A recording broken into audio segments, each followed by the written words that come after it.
আপনার কি সমস্যা বলেন? কি সমস্যা বলেন? আমি ব্যাংক থেকে বের হইছি, আপনি এমন করতেছেন কেন? আপনি হাতে আমার পিছে পিছে কেন ঘুরতেছেন? আপনি কেন আমাকে দাঁড়াইতে বলতেছিলেন?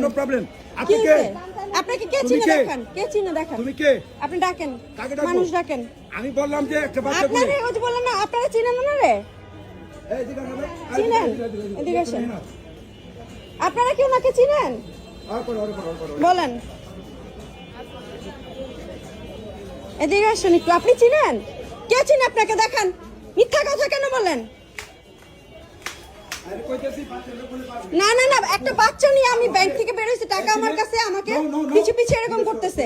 এখন বলে আপনারা সবাই নাকি ওনাকে চিনেন? হ্যাঁ, হাতে কাগজ নিয়ে আমার সাথে, আপনার হাতে এরকম বারবার আমার সামনে। না না, আমাকে দাঁড়াইতে বলতেছে। আমি কেন পার করব? আমি মাত্র এটিএম বুথ থেকে টাকা নিয়ে বের হয়েছি, দেখছে। ভান্ডামি করেন আপনি। এই লোকটা যে মানে আমাকে টাকাগুলো নেওয়ার জন্য ব্যাগ থেকে এরকম করতেছে, আর বলে আপনারা নাকি চিনেন, আপনাদেরকে ডাকতেছে। কত ফাজিল। না না না, টাকা আরেকটা মহিলা আছে, একটা বাচ্চা আছে, আমাকে বারবার বলতেছে আমাদের সাথে চলেন, আমাদের সাথে চলেন। কেন যাব? এই যে চলে গেছে। আমি তো বুঝতে পারছি, বুঝতে পেরে আমি হচ্ছে যে তাড়াতাড়ি এই পাশে এসে দাঁড়াইছি। না না, উনি দেখছে যে আমি